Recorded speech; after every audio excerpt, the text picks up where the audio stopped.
Do casting directors have unrealistic expectations of actors that are submitting self-tapes? My name is Micah Haley. I'm a film producer and a screenwriter, and I've also done some casting.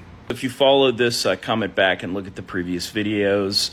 The unrealistic expectations that they're discussing, I found all very reasonable points of exclusion, and I want to talk about why. Things the casting director is recommending for your self-tapes is like a simple background, not a complex background, decent audio and lighting, and a decent reader. Those are all very easy and affordable to accomplish. Now, why do they want a simple background? Well, she says it in her video if you follow the comments back, but essentially they want the focus to be on you, not on the background. You know, if you have something complex going on, something moving, something whatever, you know, look, like our brains, our eyes are trained to look at those things. So you don't want that. You want a simple background.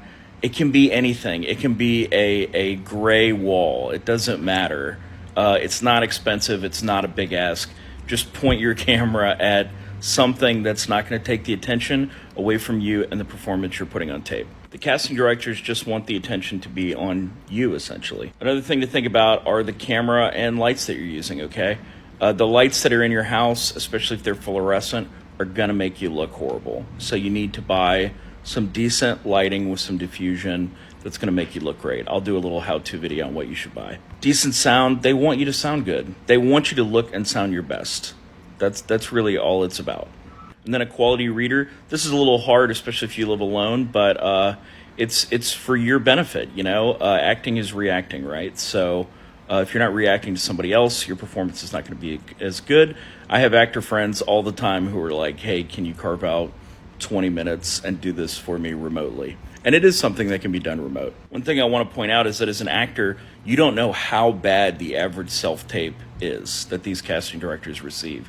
They receive some truly terrible looking and sounding self-tape. So yours could be fine. Casting directors just want you to look and sound your best, and it's an easy point of exclusion. If you need to get past this hoop to distinguish yourself, I promise you it's one of the easiest, cheapest fixes you've ever had to make. And look, self-tapes are an absolute luxury.